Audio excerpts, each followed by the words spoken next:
This video is a companion to the InfoQ article on bidirectional REST web service identifier processing using the NetKernel 4 grammar technology. In this video, I will show you how to download NetKernel 4 and install it on your computer, and use the repository client to download the source code module that's available for the article.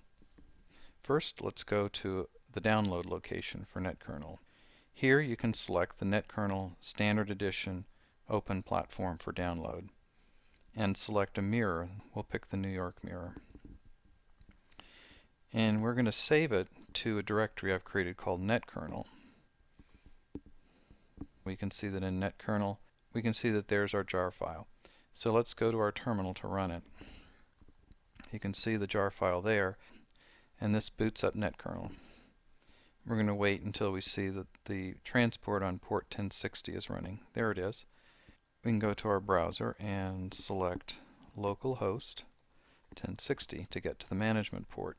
There's the control panel for NetKernel, and you'll see an install tab that provides the installation program. After we accept the public license, we will specify a subdirectory in which to install NetKernel. We're going to pick NK401.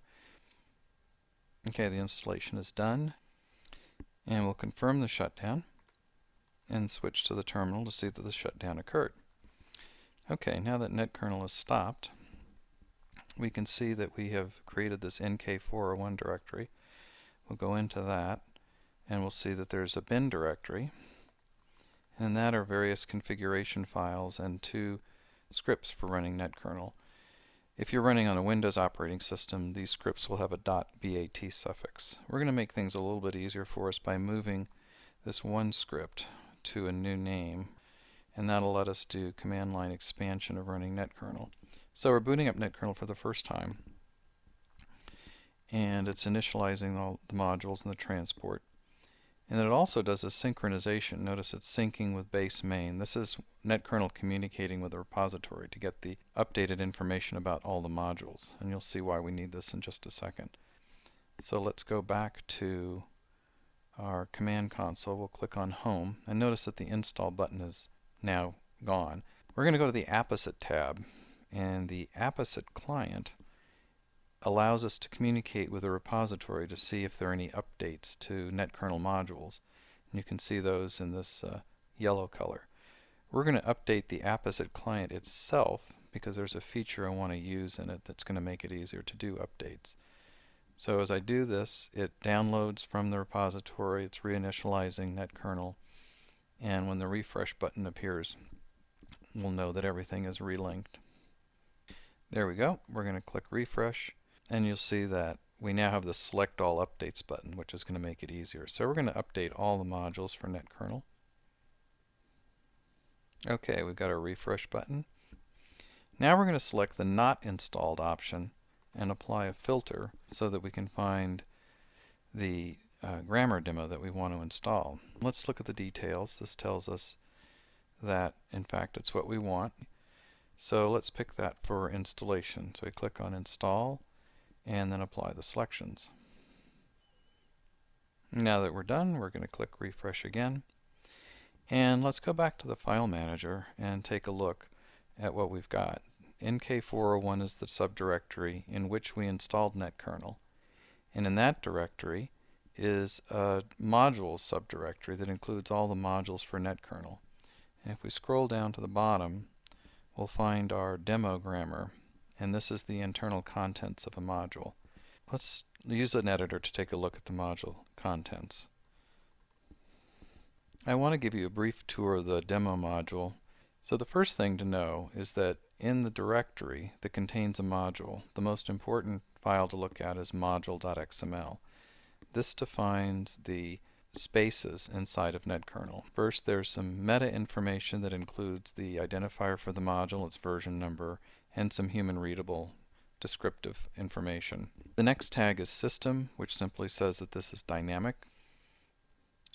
Then you need to look at the root space tag. This defines a space inside of NetKernel in which resolution occurs. The first thing we encounter in the root space is a file set endpoint. What this does is mount a physical resource into the logical address space. And what this is doing is identifying the HTTP front-end fulcrum. And what that simply means, this module is to be imported into the fulcrum. What this importation sets up is the ability for us to use a browser to send a web service request to port 8080 and have that request find its way into this demo space. The next thing we'll see in our root space is a mapper. A mapper is an endpoint that establishes a relationship with another space. And in the configuration section, we'll see that there's an endpoint with a grammar that says res : grammar demo / and everything after that is named path, and it can be anything. The request for the endpoint is for an identifier res : and it substitutes the argument path. So basically what this does is strip out the grammar demo prefix for any request that we send in to the port 8080 on NetKernel. We do this simply as a convenience so that we can have multiple modules imported into the front-end fulcrum, and we can distinguish them simply by the prefix of the request identifier. Then as we go down, we'll see an accessor endpoint that's very similar to the endpoint described in the article. You may be wondering what happened to the HTTP : localhost 8080. That part of the identifier is stripped out in the HTTP fulcrum bridge and replaced with res : which is a generic resource identifier. That allows you to build applications within NetKernel that are independent of protocol, because requests could come in on HTTP, the JMS transport, an SMTP transport, or whatever else. Okay, now let's take a look at the Java code. When a source request is delivered to the endpoint, the onSource method is called, and it's provided with a context argument. The first thing we do is get the argument values for the Twitter ID and the representation type, which are parsed by the grammar engine. And then we create a representation. So this simply reflects back to the browser the information from the identifier URL. Let's take a look and see how this works. We'll go to our browser, and then we're going to enter, and then we see that it's reflected back with that text that we saw generated in the Java code. Now let's go back to the editor and the module configuration file, and we'll see down here that this is the example of the API 2.0 with a different grammar, but we're still using the user timeline accessor. So let's copy this so we can paste it into the browser and see how this works. There, and so we're getting the same information back. So what's happening is this other grammar is parsing the new URL, providing it to the same code, and we're getting the reflection back. In the article, there was also a discussion about using a grammar to create an identifier for an external service. Now let's take a look at how that would work. This endpoint, called user timeline external accessor, is very similar to the first one, but this time we're going to create a request to an endpoint, this Twitter endpoint status, that will retrieve its associated grammar. This gives us a request object to which we add some arguments. We then issue this request, which will then be sent to Twitter, and the response is then sent back as the response from this endpoint. So let's see how this works. First, let's go to the module.xml file and make a simple change. Instead of going to the user timeline accessor, let's go to the external accessor. And then when we save this, and we're going to go back to this other URL. So now we're going to re-request this, and we're going to see that this time it relayed the request onto Twitter, and we got back the XML response from the Twitter API. This concludes part 1 of the video.